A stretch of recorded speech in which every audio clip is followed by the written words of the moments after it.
तो चलिए विद्यार्थी, स्वागत है आप लोग का इस वीडियो में।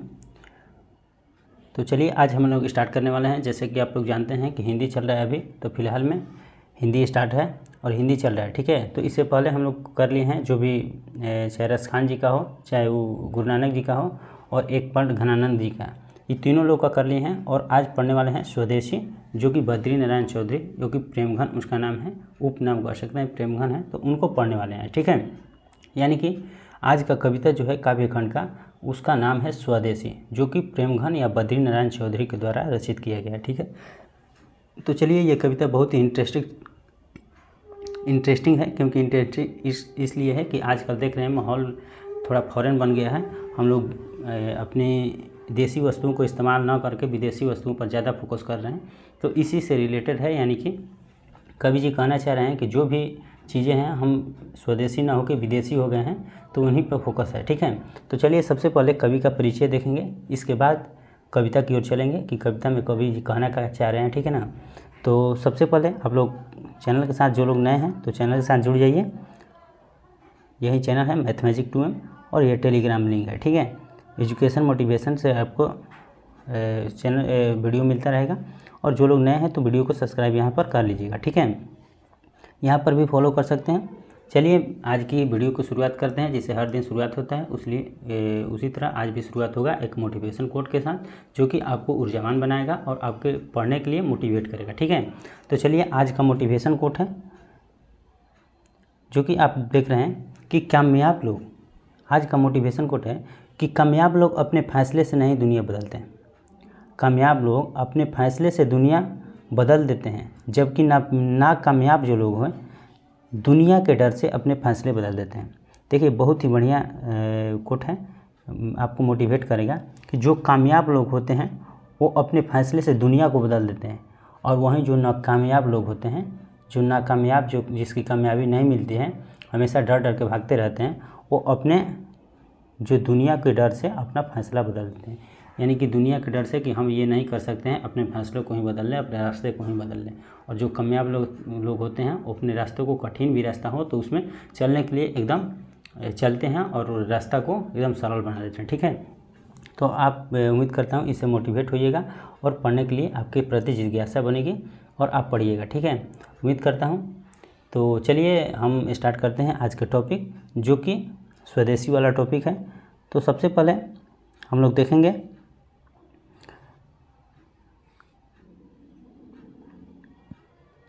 चलिए, तो बद्री नारायण चौधरी, जो कि प्रेमघन इनका नाम है, उपनाम प्रेमघन के नाम से भी जाना जाता है इनको, ठीक है। तो चलिए इनकी पहले जीवनी को देखेंगे, क्या क्या किए हैं, कौन कौन से कृति स्थापित किए हैं अपने जीवन में, और इसके बाद इनका लिखा हुआ जो स्वदेशी है कविता, उसमें ये क्या कहना चाह रहे हैं, ठीक है ना।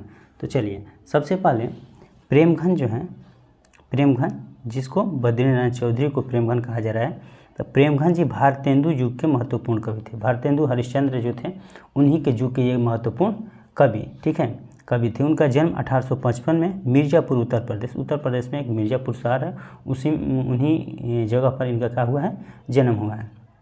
और निधन 1922 में हुआ। जन्म 1855 में और निधन 1922 में हो गया है। वे काव्य और जीवन दोनों क्षेत्र में भारतेंदु हरिश्चंद्र को अपना आदर्श मानते हैं। देखिए हर किसी के जीवन में कोई ना कोई आदर्श होता है, आपके ही जीवन में कोई ना कोई आदर्श होगा, मेरे भी जीवन में कोई ना कोई आदर्श है।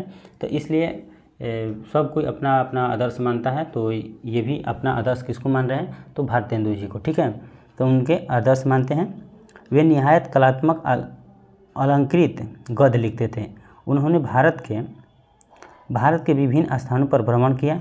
1874 में उन्होंने मिर्ज़ापुर में रसिक समाज का, ठीक है, रसिक समाज की स्थापना की। उन्होंने आनंद कादम्बिनी मासिक पत्रिका, नागरी नीरद नामक साप्ताहिक जो पत्र संपादन किया। कौन, तो ये इन्होंने किए हैं, ठीक है। वे साहित्य सम्मेलन के कलकत्ता अधिवेशन के सभापति भी रहे हैं, ठीक है। उनकी रचनाएं प्रेमघर सर्वस्व नाम से संग्रहित है। इनकी जो रचना है वो क्या है, प्रेमघन सर्वस्व नाम से रचित है। आगे बढ़ते हैं। चलिए आगे है कि प्रेमघन जी निबंधकार, नाटककार, कवि एवं समीक्षक थे। समीक्षा भी किसी चीज़ का करते थे, ठीक है। भारत सौभाग्य, प्रयाग रामागमन उनकी प्रसिद्ध नाटक है, 2 नाटक है जो कि भारत सौभाग्य है और प्रयाग रामागमन है। ठीक है। उन्होंने जीर्ण जनपद नामक एक काव्य लिखा जिसमें ग्रामीण जीवन की यथार्थवादी चित्रण है। प्रेमघन ने काव्य रचना अधिकांशतः ब्रज भाषा और अवधि में की, किंतु युग के प्रभाव के कारण उनमें खड़ी बोली का व्यवहार भी देखने को मिला। व्यवहार और उद्यमुक्ता भी साफ दिखलाई पड़ती है। ठीक है। लेकिन अधिकांश इनकी जो कविता है, जो भी रचित किए हैं काव्य रचना, वो ब्रज भाषा और अवधि में मिले, लेकिन खड़ी बोली का भी उसमें प्रभाव मिलता है। ठीक है। उनके काव्य में लोकोन्मुक्त एवं यथार्थ परायणता का आग्रह, उन्होंने राष्ट्रीय स्वाधीनता की चेतना को अपने सहचर बनाया एवं साम्राज्यवाद एवं सामंतवाद का विरोध किया। ठीक है। प्रेमघन सर्वस्व में संकलित दोहों का गुच्छ स्वदेशी शीर्षक के अंतर्गत यहाँ प्रस्तुत है। इन दोहों में नव जागरण का स्वर मुखरित है। ठीक है। दोहों के विषय वस्तु और उनका काव्य वैभव इनके शीर्षक को सार्थकता प्रदान करते हैं। कवि की चिंता और उनकी स्वर भंगिमा आज कहीं अधिक प्रासंगिक है। यानी कि कहने का मतलब है कि वहीं बहुत चिंता सता रहा है कि आज के लोग का है कि एकदम विदेशी हो गए हैं, यानी कि देश के प्रति कोई भाव नहीं है और देश की वस्तु, यहाँ तक कि देश की अपने देश के होने पर भी उनको गर्व नहीं है, यानी कि अपने देश कहने में भी उसको लज्जा आ रहा है। ठीक है। यानी कि वो लजा रहे हैं, शर्मिंदगी महसूस कर रहे हैं। ठीक है। तो इसी को कह रहे हैं कवि जी। तो चलिए आइए, बहुत ही अच्छा काव्य की रचना किए हैं, तो हम लोग पढ़ने का कोशिश करेंगे। ठीक है। हम लोग देख लिए कि सबसे पहले प्रेमघन जी के बारे में आएंगे। तो प्रेमघन किसके समकक्ष थे? तो भारतेंदु हरिश्चंद्र को किसको समकक्ष मानते हैं, आदर्श मानते हैं? तो भारतेंदु हरिश्चंद्र को। इनका जन्म भी आएगा तो 1855 हम लोग बोल देंगे, और इनका मृत्यु जो आएगा 1922 बोल देंगे। ठीक है। तो चलिए, इनसे जो भी रिलेटेड क्वेश्चन आएगा आप लोग अच्छी तरह से कर लीजिएगा, उम्मीद करता हूँ। ठीक है, क्योंकि हम सारी बातें आपको बता दिए हैं। चलिए अब स्वदेशी के बारे में देखते हैं। तो आइए हम अपने टॉपिक की ओर आते हैं, यानी कि अपने काव्य की ओर आते हैं। आ गए स्वदेशी। स्वदेशी का मतलब अपना ही देश। स्वदेशी का मतलब आप सब समझ सकते हैं कि अपना देश होता है। ठीक है। वहीं विदेशी हो जाता है तो दूसरे का देश, यानी कि अपने देश को छोड़कर दूसरा देश विदेशी होगा। ठीक है। तो स्वदेशी अपना ही देश हो गया। ठीक है। चलिए, तो स्वदेशी के बारे में हम लोग जानेंगे। कह रहा है कि देखिए यहाँ से स्टार्ट हो रहा है पहला। ठीक है। पहला स्टार्ट यहाँ से हो रहा है कि सभे विदेशी वस्तु नर, सभे विदेशी वस्तु नर, यानी कि कहना चाह रहे हैं, यानी कि प्रेमघन जी कह रहे हैं कि सब विदेशी वस्तु और नर, नर मनुष्य होता है, आदमी कह सकते हैं, मनुष्य कह सकते हैं, तो सभी विदेशी हो गया, वस्तु और नर सभी विदेशी हो गया है। गति रीत रति लखात, यानी कि जो भी गति इनका है, यानी कि रीति रिवाज सब क्या हो गया है, इनका विदेशी हो गया, सब कुछ का हो गया है, विदेशी हो गया है। यानी कि कुछ भी लख नहीं पा रहे हैं हम लोग, अपने देश के प्रति इनका भाव कुछ नहीं है। ठीक है। कह रहे हैं कि भारतीयता कछु नायब, और भारतीयता कुछ में नहीं है, यानी कि कुछ भी भारतीयता नहीं है भारत में दर्शात, यानी कि भारत में नहीं दर्श रहे हैं। यानी कि कहने का मतलब ये है कि जो भारत है उसमें भारतीयता अब दर्शा नहीं रहे, यानी कि वो अब क्या दर्श रहे हैं, विदेशी चीज़ों को दर्शा रहे हैं, विदेशी भाव है, विदेशी रीति रिवाज, विदेशी सब चीज़ हो गया है। ठीक है। यानी कि कुछ नहीं लग रहा है। ठीक है। चलिए, तो इनका कहने का मतलब आप लोग नोट पेन निकाल लीजिएगा और लिखिएगा कि कवि प्रेमघन इस पंक्ति में कहना चाह रहे हैं कि प्रेम का मार्ग सब विदेशी हो गया है। ठीक है। अब सब विदेशी हो गया है, गति रीति रिवाज भी विदेशी हो गया है, अब भारतीय कुछ भी नहीं भारत में दिखाई दे रहा है। ठीक है। यानी कि इनका जो है भावार्थ होगा। तो उम्मीद करता हूँ आप लोग इसको नोट डाउन कर लिए होंगे। जो लोग को लगता है कि तेज़ है तो देखिए वीडियो लंबा हो जाएगा, और तेज़ हम नहीं बोल रहे हैं। अगर आपको लगता है तेज़ है तो फिर से वीडियो को रोक कर आप लोग अपने भावार्थ को देख लीजिएगा। ठीक है ना। चलिए आगे बढ़ते हैं। कह रहा है कि मनुज भारती देखी को, मनुज भारती देखी को। देखिए मनुज और भारती दो हम कह सकते हैं, मनुज एक लड़का का नाम कह सकते हैं और भारती एक लड़की का नाम कह सकते हैं, यहाँ पर डिनोट कर रहे हैं। ठीक है ना। या मनुष्य भी कह सकते हैं हम। ठीक है। तो मनुज भारती यानी कि देखी को, यानी कि मनुष्य को देखकर या मनुज भारती को देखकर नहीं पहचान सकते हैं कि ये कौन है, ये कौन है, नहीं पहचान सकते हैं कि ये कौन है। आप मनुज भारती भी कह सकते हैं या मनुष्य कह सकते हैं कि मनुज भारती को देखकर आप नहीं पहचान सकते हैं कि ये कौन है। नहीं होता है, अपने देहात में गांव में जाइएगा तो कोई कोई शहर में रहता है तो शहर से जब गांव में आता है तो उसको आप पहचानने में थोड़ा दिक्कत होता है। कुछ समय के लिए हम नहीं पहचान पाते हैं कि वही हैं, गांव में कैसे रहते थे और शहर में गए तो कैसे पहनावा हो गया, कैसा उनका रीति रिवाज होगा, कैसा रहन सहन हो गया। तो वही कहना चाह रहे हैं कि अब मनु भारती देखी न कोऊ, देखी को सकत नहीं पहचाने, यानी कि देखने पर भी कोई पहचान नहीं सकता है।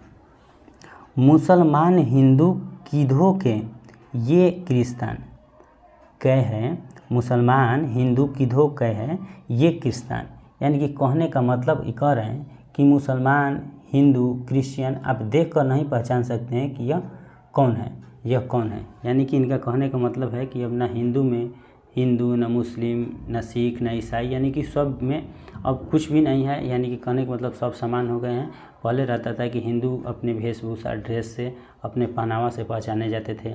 इसके बाद मुसलमान का है पहनावा अलग है, उसे पहचान सकते हैं। क्रिश्चियन जो ईसाई लोग हैं उनको पहचान सकते हैं और सिख को भी पहचान सकते हैं। लेकिन अब ऐसा युग आ गया है कि किसी को हम पहचान नहीं सकते हैं। ठीक है, तो इसमें हम द्वितीय पंक्ति में हम लोग क्या लिखेंगे, इसका भावार्थ लिखेंगे कि मनुष्य को देखकर नहीं पहचान सकते हैं कि ये कौन है। मुसलमान, हिंदू, क्रिश्चियन, सिख आप देख कर नहीं पहचान सकते हैं कि वो कौन है। ठीक है, यानी कि सेकंड पंक्ति का भावार्थ हो गया। चलिए आगे की ओर बढ़ते हैं। अगला है कि पढ़ी विद्या प्रदेश की, बुद्धि विदेशी पाए। पढ़ी विद्या प्रदेश की, बुद्धि विदेशी पाए, चाल चलन प्रदेश की, गई इन्हें अति भाए। यानी कि बहुत ही देखिए इंटरेस्टिंग पंक्ति है कि सब कुछ विदेशी हो गया। हम लोग अंग्रेजी भी पढ़ रहे हैं, यानी कि विद्या का, प्रदेश की विद्या पढ़कर हमारे बुद्धि भी विदेशी हो गया है। कवि जी कह रहे हैं कि प्रदेश की विद्या पढ़कर, यानी कि अंग्रेजी पढ़कर हमारी बुद्धि भी क्या हो गई है, विदेशी हो गई, यानी कि परदेशी ही हो गई है। चाल चलन भी इन्हें प्रदेश का ही भाग गया है। चाल चलन भी इन्हें का भाग गया है, चाल चलन प्रदेश की इन्हें अति भाग, यानी कि इन्हें भी भाग गया है। यानी कि इनका भावार्थ हम लोग लिखेंगे कि प्रदेश की विद्या पढ़कर हमारी बुद्धि भी विदेशी हो गया है, चाल चलन भी क्या हो गया है, प्रदेश का ही हो गया है। ठीक है, चलिए आगे है कि ठटे विदेश ठाट सब, बनियो देश विदेश, सपने हूँ जिनमें न कहूँ भारतीयता लेस। सपने हूँ जिनमें न कहूँ भारतीयता लेस, यानी कि कहने का मतलब ये कह रहे हैं कवि जी, यानी कि अपने आप को विदेशी दिखाते हैं। अब देश भी लगता है कि विदेशी ही बन गया है। अपने आप को क्या दिखाते हैं, विदेशी दिखाते हैं, और देश भी लगता है कि अब क्या बन गया है, विदेशी बन गया है, विदेश बन गया है। जिनके सपनों में भी भारतीय का कुछ भी नाम निशान नहीं है, यानी कि भारतीय नाम का भी नहीं है। यानी कि सपनों में भी भारतीय का नाम नहीं ले रहे हैं कि हम हिंदुस्तान का हैं, इससे वैसे। ठीक है, नहीं होता है कि सब चीज़ विदेशी चीज़ बोल रहे हैं, कर रहे हैं। तो इनका भावार्थ हम लोग लिखेंगे कि कवि जी कह रहे हैं कि यानी कि अपने आप को विदेशी दिखाते हैं, अब देश भी लगता है कि विदेश बन गया है। जिनके सपनों में भी भारतीय का कुछ भी नहीं है। ठीक है, कुछ भी नामो निशान नहीं है। अब अगला कह रहा है कि बोली सकत हिंदी नहीं, अब मिली हिंदू लोग, अंग्रेजी भाखन करत अंग्रेजी उपभोग। यानी कि देखिए बहुत बढ़िया पंक्ति है कि बोली सकत हिंदी नहीं, अब कोई हिंदी नहीं बोल रहा है, अब कोई हिंदी नहीं बोल रहा है, और ना ही हिंदू लोग मिल रहे हैं। अंग्रेजी भाखन, अंग्रेजी ही सब कोई बोल रहा है, और अंग्रेजी का उपभोग भी कर रहा है। अंग्रेजी बोल रहा है और अंग्रेजी वस्तुओं का भी उपभोग कर रहा है, यानी कि उन लोगों का उपयोग कर रहा है। ठीक है, तो अब अंग्रेजी बोलने वाला कोई नहीं है और ना ही हिंदू लोग मिल रहे हैं। अंग्रेजी भाखन यानी कि अंग्रेजी बोल रहे हैं और अंग्रेजी का उपभोग भी कर रहे हैं। यानी कि इस पंक्ति में हम लोग लिखेंगे कि अब आप, जब आप हिंदू लोग से मिलते हैं तो वह हिंदी नहीं बोल रहे हैं, अब वो अंग्रेजी बोलते हैं और अंग्रेजी वस्तु का उपयोग भी करते हैं। नहीं होता है कि आप लोग हिंदी कहीं गए शहर और में, मान लेते हैं कि अपने छोटे मोटे शहर से बड़े शहर में जाइए, आप लोग दिल्ली चले जाइए, कोलकाता चले जाइए, मुंबई चले जाइए, तो वहाँ पर आप हिंदी बोलिएगा तो कोई कहता है अरे गंवार कहीं क्या, हिंदी नहीं बोल रहे हैं। अब क्या बोलते हैं कि इसको इंग्लिश भी नहीं आता है। तो वही लोग हैं कि हिंदी नहीं बोल रहे हैं, यानी कि अपने ही लोग हैं और अब क्या बन गए हैं, विदेशी बन गए हैं। उनको हिंदी भी नहीं बोल रहे हैं और ना ही हिंदू लोग कहने पर भी उनको क्या हो रहा है कि हम हिंदू नहीं हैं, अपने आप को हिंदू कहना भी महसूस नहीं कर रहे हैं, मैंने अच्छा नहीं समझ रहे हैं। अंग्रेजी भाखन यानी कि अंग्रेजी का भाखान कर रहे हैं और अंग्रेजी वस्तुओं का भी उपभोग कर रहे हैं। अब कह रहे हैं, अगला पंक्ति है कि अंग्रेजी वाहन बसन वेश रीति नीति अंग्रेजी रुचि गृह सकल वस्तु देश से विपरीत। कह रहे हैं कि अंग्रेजी वाहन वसन वेश रीति और नीति अंग्रेजी रुचि गृह सकल वस्तु देश विपरीत, यानी कि हमारे जहन में, हमारे दिमाग में सब अंग्रेजी बस गया है। हमारे जहन, हमारे दिमाग में सब अंग्रेजी बस गया है। यहाँ तक कि भेषभाव और रीति रिवाज भी अंग्रेजी हो गया है। हमारी इच्छा, घर, सामान, ये नहीं होता है कि हमारी इच्छा भी अब अंग्रेजी हो गया है। बाइक इंडियन नहीं ले रहे हैं, बाइक पे लेना है तो विदेशी ले रहे हैं। हम लोग का घर भी है तो घर में इंडियन स्टाइल में नहीं बनाना है, विदेशी स्टाइल में। ड्रिंकिंग करना है, नहीं होता है, बहुत सारी उपभोग भी करना है तो सब क्या हो गया है, विदेशी चीज़ों का, सब चीज़ विदेशी चीज़ें कर रहे हैं। तो इसका भावार्थ हम लोग लिखेंगे कि हमारे जहन में, हमारे दिमाग में सब अंग्रेजी बस गया है। यहाँ तक कि भेष और रीति रिवाज भी अंग्रेजी हो गया है। हमारी इच्छा, घर, सामान, ये सब विदेशी हो गया है, जो हमारे देश के विपरीत हैं। वसु देश विपरीत, यानी कि हमारे देश के क्या है, ये सब विपरीत है। चलिए आगे देखिए, अगला पंक्ति कर रहा है कि हिंदुस्तानी नाम सुनी अब ये सकुचित लजात, अब ये सकुची लजात, यानी कि हिंदुस्तान के नाम सुनने पर भी ये क्या कर रहे हैं, हिंदुस्तान के नाम से भी इनको क्या है, शर्मिंदगी महसूस कर रहे हैं, अपने आप को हिंदुस्तानी कहना महसूस नहीं कर रहे हैं।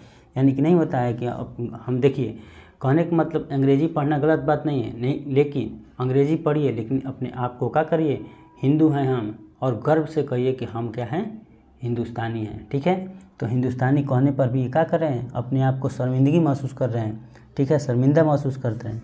भारतीय सब वस्तु ही सो ये हाय घिनात, यानी कि भारतीय जितना भी वस्तु हैं उस वस्तु से भी इसको क्या कर रहे हैं, घृणा कर रहे हैं, घिन आ रहा है इनको कि अब हम विदेशी हो गए हैं। अपने आप को जब देखिए, जब अपने आप को भारतीय करने में भी शर्मिंदा है तो उस भारतीय वस्तु को भी कहने में तो उनको क्या शर्मिंदगी महसूस होगा ही होगा। तो वही कह रहे हैं, कवि जी कह रहे हैं कि हिंदुस्तानी नाम सुनी, यानी कि अपने आप को हिंदुस्तानी नाम सुनकर, यानी कि हिंदुस्तानी कहने पर भी शर्मिंदा महसूस कर रहे हैं, भारतीय वस्तु से भी घृणा महसूस कर रहे हैं। तो इनका भावार्थ हम लोग क्या लिख देंगे कि अब अपने आप को हिंदुस्तानी कहने पर भी शर्मिंदा महसूस कर रहे हैं, भारतीय वस्तु से भी घृणा महसूस कर रहे हैं। ठीक है, चलिए अगला है कि देश नगर बानक बनो, देश नगर बानक बनो सब अंग्रेजी चाल, हाटन मैं देखूं भरा बसे अंग्रेजी माल। यानी कि हाटन का मतलब समझ रहे हैं हम लोग ना, हाटन का मतलब बाजार होता है, बाजार में। तो देश नगर बानक बनो, देश नगर सब बानक बन गया है, सब अंग्रेजी चाल, चाल ढाल सब चीज़ का हो गया है, अंग्रेजी हो गया है। हाटन में देखूं भरा, यानी कि जितने भी बाजार है उसमें खाली भर भर के क्या है, बसे अंग्रेजी माल, सभी वस्तु क्या है, अंग्रेजी है। यानी कि आपको स्वदेशी कुछ नहीं लग रहा है, आपको बाज़ार में भी देखने पर हर जगह विदेशी वस्तु ही दिखाई दे रहा है।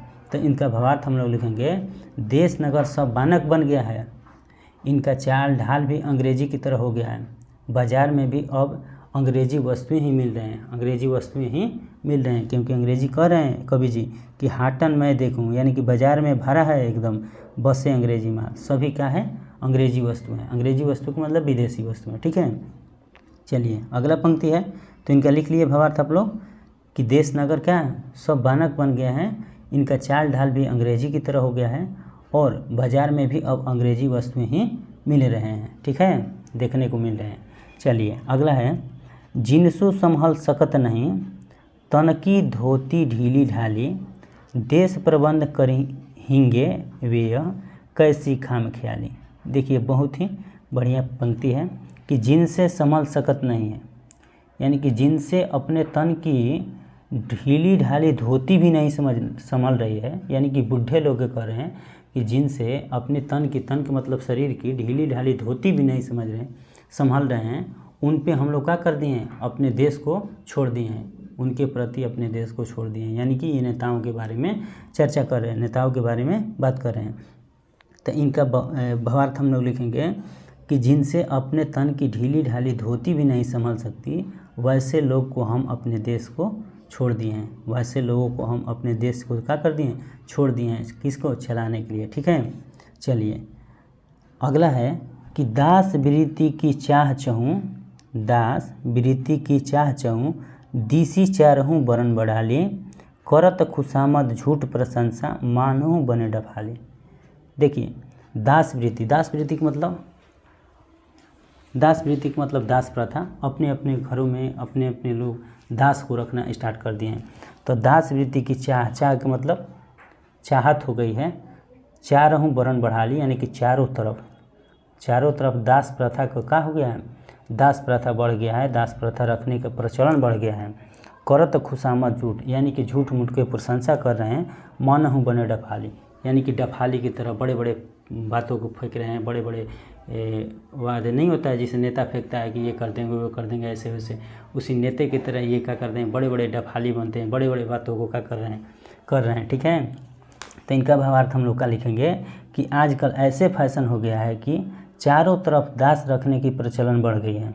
चारों तरफ दास रखने की प्रचलन क्या हो गई है, बढ़ गई है। वहीं सब झूठी प्रशंसा करते हैं और बड़े बड़े बातों को करते रहते हैं। ठीक है, तो उम्मीद करता हूँ ये जो भी हम लोग टॉपिक पढ़े हैं आज का स्वदेशी, तो आप लोग को अच्छा लगा होगा।